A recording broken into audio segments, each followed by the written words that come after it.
சமகால அரசியல் முரண்பாடுகளை வெளிப்படுத்துவதில் ஊடகங்கள் பல்வேறு வழிமுறைகளை கையாள்கின்றன. அவற்றில் கேலி சித்திரங்கள் முக்கிய இடத்தை பெறுகின்றன. இத்தகைய கேலி சித்திரங்களை வரைகின்ற ஓவியர்களது அனுபவங்களை இந்த நிகழ்ச்சி உங்களுடன் பகிர்ந்து கொள்கின்றது. கோடுகளை கொண்டு வரையப்படும் ஓவியங்கள் பல்வேறுபட்ட விவாதங்களை ஏற்படுத்த வல்லவை. ஒரு வார்த்தையினால் கூற முடியாத கருத்துக்களை படங்களின் மூலம் தெளிவாக வெளிப்படுத்த முடியும். இது பத்திரிகை கேலிச்சித்திர ஓவியர்களின் கதை. இலங்கையின் கடந்த அரை நூற்றாண்டு கால நாட்டு நடப்புகளை வெளிப்படுத்துவதில் பத்திரிகை கேலி சித்திரங்கள் பிரபல்யம் வாய்ந்தவையாக காணப்படுகின்றன. அதிகளவில் கருத்தினையோ தகவலையோ நகைச்சுவை பாணியில் இந்த கேலி சித்திரங்கள் வெளிப்படுத்துகின்றன. ஒரு அரசியல் கேலி சித்திர ஓவியர் என்பது உண்மையில் ஊடகவியலாளனும் ஓவியனும் கலந்த ஒருவர் ஆவார். அத்துடன் ஓவியம் சேர்ந்து ஒரு இறுதி படைப்பை வழங்குகின்றது. ஒரு கூற்று இருக்கின்றது, ஒரு படம் 1000 சொற்களுக்கு சமன் என்று. சில வேளைகளில் மக்கள் ஒரு இடத்தில் அமர்ந்து ஒரு கட்டுரையை வாசிக்க முடியாமல் இருக்கும். ஆனால் ஒரு கேலி சித்திரத்தின் மூலம் உடனடியாக அவர்கள் தகவலை பெற்றுக்கொள்வார்கள். ஆகவே ஒரு கேலி சித்திரத்தின் பங்களிப்பு மக்களை சிரிக்க வைப்பது மட்டுமல்ல, சிந்திக்க வைப்பதும் தான். கிஹாண்டி சிக்கேரா நாட்டின் தீர்மானங்களை மேற்கொள்பவர்களின் செயற்பாடுகளை விமர்சிப்பதற்கான களத்தினை வழங்கும் ஒரு தொழில் நிறுவனத்தில் பணிபுரிகின்றமையினால் அவ்விமர்சனங்களை சிறந்த நுட்பங்களை பயன்படுத்தி கேலி சித்திரங்களாக வெளிப்படுத்த முடிவதாக கூறுகின்றார். நான் அதிர்ஷ்டசாலி. நான் ஒரு பத்திரிகைக்கு பாராளுமன்ற செய்தியாளராகவும் கடமையாற்றுகின்றேன். பாராளுமன்றத்தில் நடைபெறும் விடயங்கள் குறித்து நேரடி அனுபவங்களை நான் பெற்றுக்கொள்வதோடு நாட்டில் எத்தகைய தீர்மானங்கள் மேற்கொள்கின்றார்கள் என இருதரப்பிலும் அரசியல் தலைமைகளின் நகர்வுகள் மற்றும் அரசாங்கத்தின் நடத்தைகளையும் அனுபவ ரீதியாக நான் பெற்றுக்கொள்கின்றேன். அண்மை காலங்களில் ஊடகங்கள் யுத்தத்தின் மீது ஆழமான அவதானத்தினை செலுத்தி வருகின்றன. இதன் விளைவாக கேலிச்சித்திர கலைஞர்களது கவனமும் இந்த பிரச்சனைகள் குறித்ததாகவே அமைந்திருக்கின்றது. இன்று யுத்தம் தொடர்பாக பல பத்திரிகைகளில் கேலி சித்திரங்களை நாம் காண்கின்றோம். කාටුන් ශිල්පියෙකුගෙන් ලංකාවේ තියෙන මේ ජනවාර්ගික අර්බුදය සහ එම තත්ත්වය ගැන ගොඩක් දේවල් ඇත්තටම කරන්න පුළුවන්. නමුත් ලංකාවේ ඇත්තටම ඒකට අදහස නිදහස තියනවද කියලා සැකයක් තියෙනවා අපිට. නමුත් අපි ගත්තොත් බටහිර සමහර රටවල මාධ්‍යයට තියෙන නිදහස මම 100%ක් තියනවා කියන්නේ. නමුත් ඒ තියෙන නිදහසත් එක්ක ගත්තොත් එහෙනම් ලංකාවේ සමහර ලාවට නිදහස මදි කියලා හිතනවා. අපිට ස්වයං වාරණයක් දාගන්නලා තිනවා තියෙන තත්ත්වය අනුව හැම වෙලෙම ලොකු අභියෝගකට මුහුණ දෙන්නලා තිනවා කාටුනිස්ලාට සහ අනිත් මාධ්‍ය කරුවන්ට.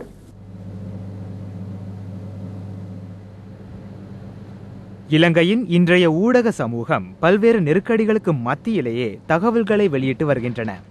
கேலிச்சித்திர ஓவியர்கள் அண்மைய காலங்களில் நேரடி நெருக்கடிகளுக்கு முகங்கொடுக்காவிட்டாலும் இன்று தாம் படைக்கும் உணர்வு பூர்வமான பிரச்சனைகள் தொடர்பான கேலிச்சித்திரங்கள் குறித்து அவதானத்துடன் இருப்பதும் அவசியமே.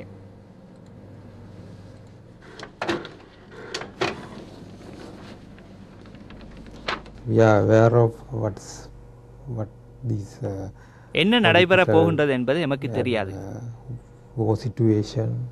ஆனால் நாம் இந்த அரசியல் யுத்த நிலைமைகள் குறித்து அவதானத்துடனேயே இருக்கின்றோம். நாளுக்கு நாள் இது மாறுபடுகின்றது. சில வேளைகளில் அரசாங்கம் தாம் யுத்தத்தை வெற்றி கொள்ளப் போவதாக கூறுகின்றனர்.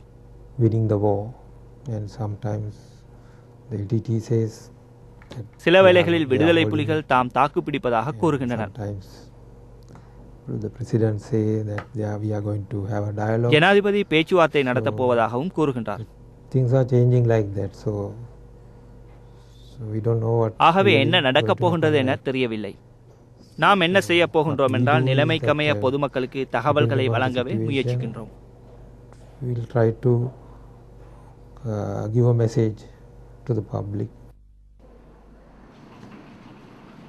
அதிலும் குறிப்பாக தமிழ் கேலிச்சித்திர ஓவியர்கள் தமது பணியின் போது ஏனையவர்களை விடவும் அவதானமாகவே பணியாற்ற வேண்டியுள்ளது.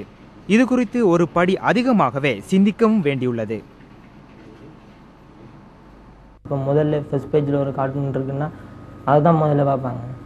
அந்த உள்ளுக்கு ஒரு கார்ட்டூன் இருந்தால் அந்த ஆர்டிக்கலில் வர்றதுனாலும் அந்த கார்ட்டூனை பார்த்து அதில் ஒரு மெசேஜை அவங்க தெரிஞ்சு கொள்வாங்க. பொதுவாக அதை பார்க்குறதுனால ஏற்கனவே அந்த கார்ட்டூனுக்கு ஒரு நல்ல ஒரு இது ஆக்கள்கிட்ட இருக்குதுன்றது. இது வரைக்கும் சவால் என்று ஒன்று ஏற்பட்டதில்லை. ஆனால் சில செய்திகளை பொறுத்த வரைக்கும் நாங்கள் வந்து டிரெக்டாக கார்ட்டூன் ஒன்றில் வரைய முடியாது, கொஞ்சம் வேலை தான் செய்யணும். ஆயினும் கேலிச்சித்திர கலைஞர்கள் சில சந்தர்ப்பங்களில் ஊடகவியலாளர்களுக்கான எல்லைகளை தாண்டி தங்கள் பணிகளை நிறைவேற்ற வேண்டிய சந்தர்ப்பங்களும் இருக்கின்றன. நாட்டில் ஏற்படும் அரசியல் மாற்றங்களை மையமாக வைத்து வாசகர்களுக்கு மகிழ்ச்சியூட்டக்கூடிய வகையில் இந்த கேலி சித்திரங்களை வரைய வேண்டியிருக்கின்றது. எமக்கு எத்தனையோ பிரச்சனைகள் இருக்கின்றது. நாம் மக்களை மகிழ்ச்சியில் ஆழ்த்தும் எங்கள் பணியை சிறப்பாக நிறைவேற்றி வருகின்றோம். முன்பிருந்த அத்த பத்திரிகையின் கேலிச்சித்திர ஓவியர் யூனுஸ் மாத்திரமே அன்றைய பிரேமதாச அரசாங்கத்தின் கீழ் அச்சுறுத்தல்களை எதிர்நோக்கியிருந்தார். இதுவரையில் எந்த ஒரு கேலிச்சித்திர கலைஞருக்கும் இது போன்ற பிரச்சனைகள் ஏற்படவில்லை. இப்படியான அச்சுறுத்தல்கள் எதிர்காலத்திலும் ஏற்படாது என்று நான் நம்புகின்றேன். நாம் ஏற்படுத்திக் கொண்ட ஒரு பிரச்சனையை தீர்ப்பதற்கு இன்னொருவரை எதிர்பார்ப்பது முட்டாள்தனம். அதே போல எமது பிரச்சனையில் இன்னொருவர் தலையிடும் நிலைக்கு ஆளாவதும் நல்லதல்ல. ஆனால் இலங்கையின் இனப்பிரச்சனையை நோக்குகின்ற போது சிலரது செயற்பாடுகள் இன்னொருவரது தலையீட்டை எதிர்பார்ப்பதாகவும் இன்னும் சிலரது செயற்பாடுகள் அத்தகைய தலையீட்டை ஏற்படுத்துவதாகவும் அமைந்திருக்கின்றது. மேலும் அதற்கு அப்பால் இந்த பிரச்சனையை தீர்ப்பதற்கு இதே சுத்தியுடன் செயற்படுபவர்களை காண முடியவில்லை. இத்தகைய விடயங்களை கூறி இன்றைய நிகழ்ச்சியினை நிறைவு செய்கின்றேன். மீண்டும் அடுத்த வாரம் சந்திக்கலாம். நன்றி, வணக்கம்.